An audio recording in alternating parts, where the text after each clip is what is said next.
Okay,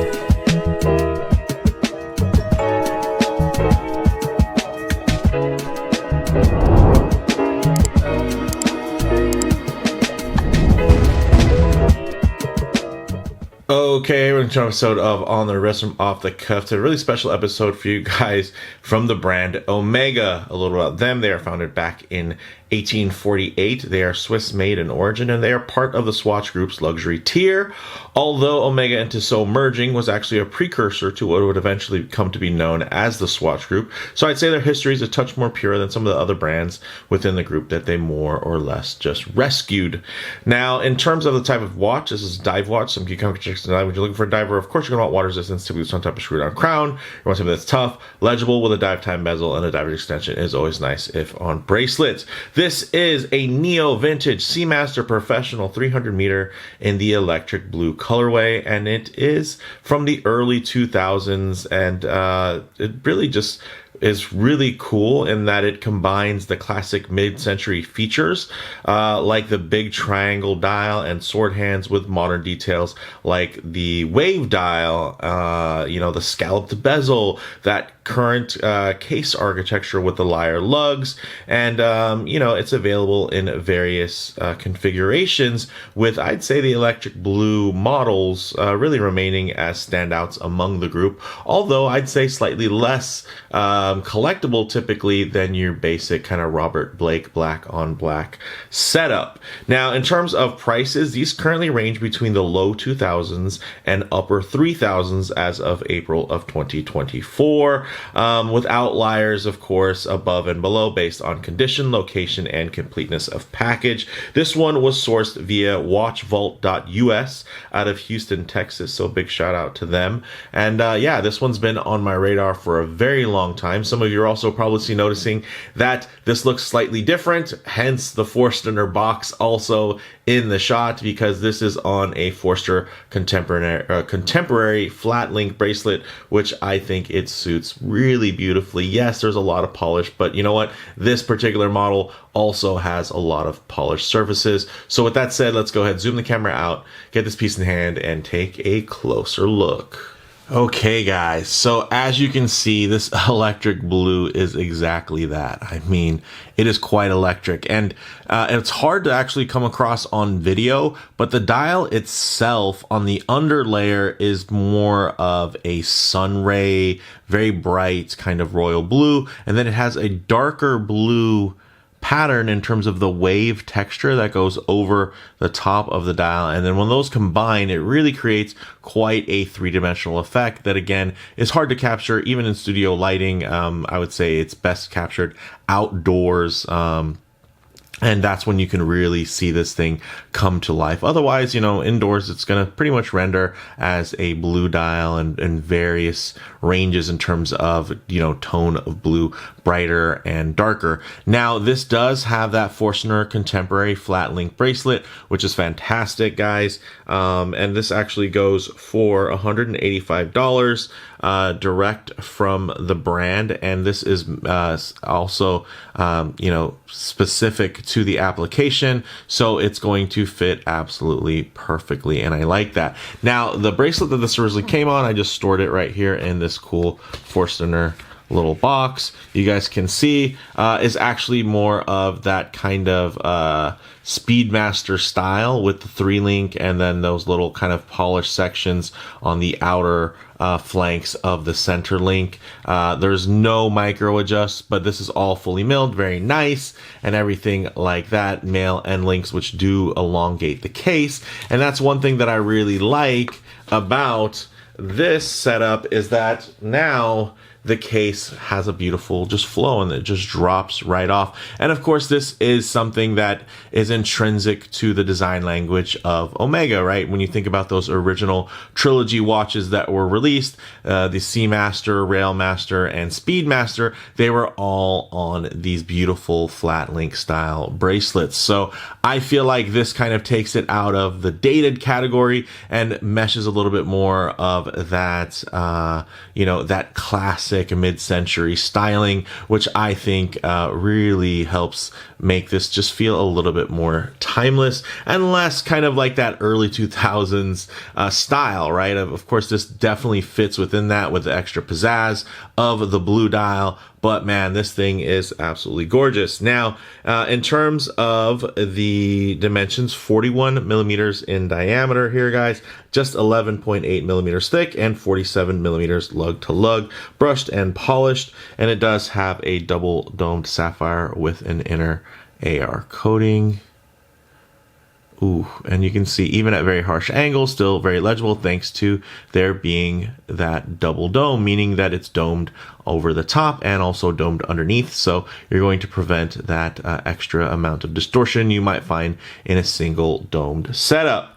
Also, you have a 120 click unidirectional rotating bezel, which is surprisingly good considering this is from the early 2000s. I'm very impressed. Even though, of course, these scallops, which do kind of recreate that wave pattern, right, that you love on the dial, and of course the overall nautical theme here. This is a nice bezel action. Like, it is, there's not really a lot of backplay.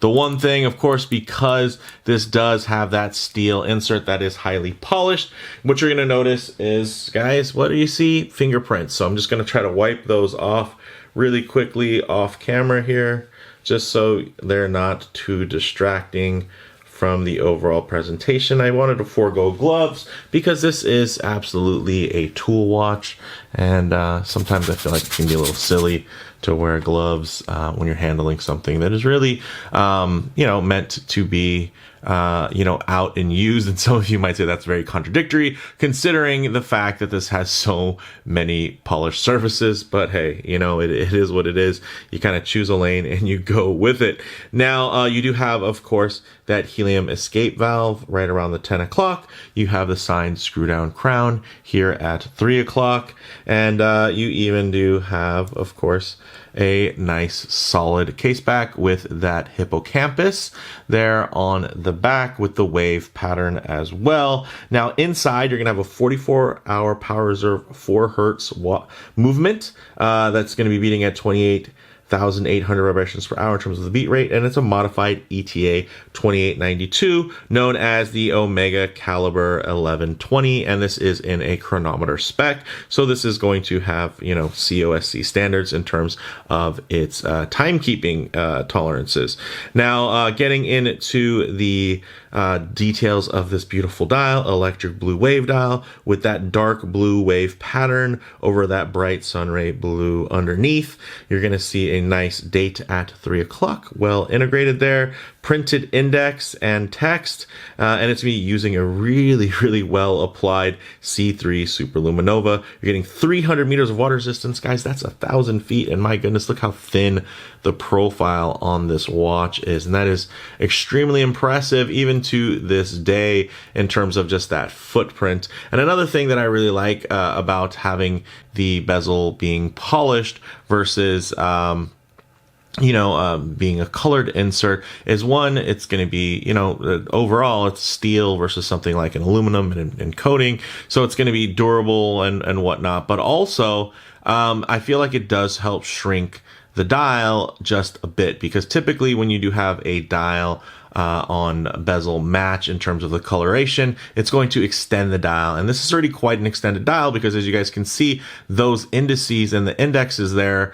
all do push out to the furthest reaches of the dial versus being tucked within that outer chapter 60-second ring. So this does have quite a bit of wrist presence. And then, of course, you look at this bracelet, and yeah, it's a little bit blingy, but you know what? Maybe something in my old age, I'm starting to be able to appreciate a little bit of that level of decadence that you do find within certain luxury wristwatches. Nice thing is 20 millimeter lug width, so this is going to be quite a strap monster in terms of versatility. And again, featured on this beautiful Forstner Bands contemporary flat link bracelet, pre-2018 Omega Seamaster fitment, 185 bucks. I bought this one personally, and yeah, it shipped really quickly. One thing to also mention, you're getting, of course, the brushed and polished option, solid links, end links, everything like that. Really well are fully articulated, so it's not like the 3 links are stuck together, as you guys can see,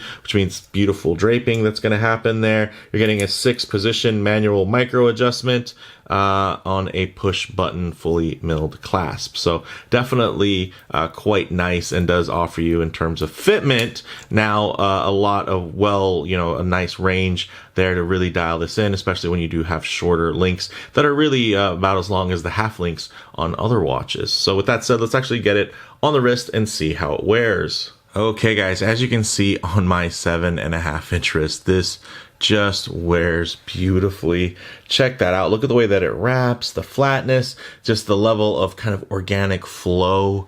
Again, that wave pattern, the whole, everything, whether it be from that scalloped bezel that has kind of a wavy aspect to it, to the dial, to the fact that, yes, this is a dive watch and it's meant to be, around water. It's just beautiful. Of course, if I do get my wrist a bit too close to the lens here, you're going to get some perspective distortion, and the watch is going to appear much larger than it actually is. Look at that. You can hardly see the overhang of the bracelet, but interestingly enough, if I lay my wrist nice and flat and then just tighten up the frame here, one of the nice things is you're going to be able to still get that detailed look, but just add a bit of a truer aspect ratio, because now you're going to see the protrusion from the bracelet and it's wrapping a little bit nicer, and the watch appears a little bit more centered on the wrist. So, don't be fooled by that when you're, scrolling through Instagram or checking out other YouTube videos. A lot of it can be, again, the perspective, and it does tend to make a lot of watches look a little oversized when truly they are not. And it's one of the reasons why so many people, I should say, but it is a reason why so many love smaller watches, because they might look slightly small to your eye from time to time when you're, of course, taking in, the full human form and not just looking directly at your wrist. But they look much better proportioned a lot of the times through a lens, just because they're a little bit smaller. So when they get blown up a little bit, they don't look oversized. But I will say this fits like a glove. Look at the thinness on this profile. My goodness, that is just gorgeous, guys. And that just flows. Look at how thin that mid case is, the beautiful profile.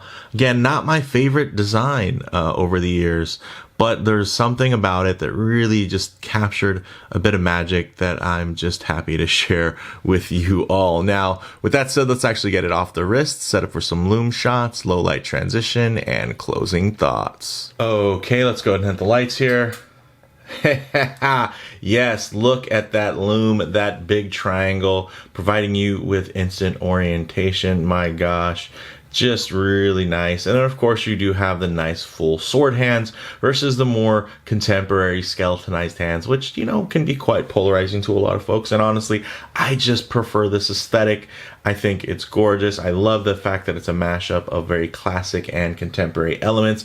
And again, that was one of the things that actually led me to kind of my own personal perfect Speedmaster. And now it's helped me find a perfect Seamaster for me. But one thing I always like to work in, of course, is going to be a bit of a low light transition, because you're not always going to be out in the middle of a field enjoying direct sunlight. A lot of times you're going to find yourself coming in and out of buildings, walking underneath overhangs, or just hanging out underneath the shade of a tree. So it's nice to see what these colors, textures, and finishes render like in less than optimal lighting. Whoa. Maybe include a little bit of harsh lighting, guys, which typically could expose any types of production defects. But all you're going to notice here is that, yeah, this is a slightly older watch, and underneath the 4K, quality there, you're going to see a lot of those hairline scratches that normally kind of just wash out to the naked eye. And you know what? I'm even seeing a little dust there. Let's get that off the crystal. Whew. This is a looker. What a beast. Look at that. Just so darn legible. Yes, this thing is immaculate. I'm loving that.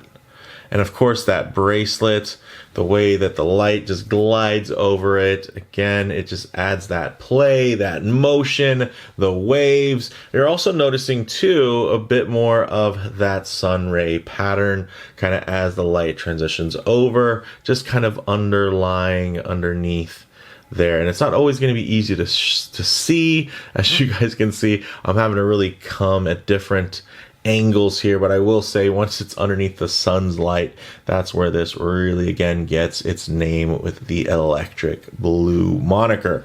Now, in terms of closing thoughts here, guys, on the wrist, it wears like a 42 millimeter, even though it's technically a 41, and that's due to that larger dial proportion combined with the super thin profile. So with that, again, it's thin. If they made it a little thicker, it would probably could shrink it. Also, if they moved those indices more center to the dial versus having them spread out. But you know what? I kind of like this. I like that it's very purposeful in what it's trying to do and what it does do. And I just dig that. In terms of model variants, guys, there's a ton of variations to choose from. So I can't even list them all, but of course you can always search for them. Now, in terms of comparable models, the Seamaster Professional has been really the gold standard in terms of entry into luxury divers since Pierce Brosnan's Bond, and has only recently kind of been rivaled by Tudor divers with high-spec in-group movements. So, I mean, like before that, there was just a really long time where like the Seamaster was just the watch to have, you know, of course, as an alternative to a Submariner, which has been a little bit more aspirational, where the Seamaster was a little bit more affordable and attainable.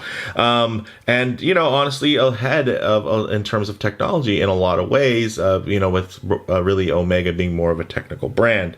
But for me, guys, the bottom line is, while not as collectible as the more standard black on black kind of Peter Blake Seamaster 300s, these electric blue big triangle wave dials really capture a charm that has yet to be replaced within Omega's modern offerings. I mean, like, I recently did a review covering some of their best blue dials in their modern offerings, and I think really this is better, you know, in terms of its aesthetic. I mean, obviously the quality and everything, this is an older watch. It's not going to have all the great, you know, Metis level, you know, chronometry that's happening. And, you know, this doesn't even have a coaxial movement.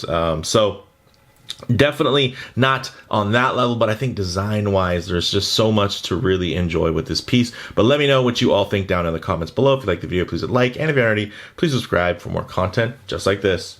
Thanks, guys.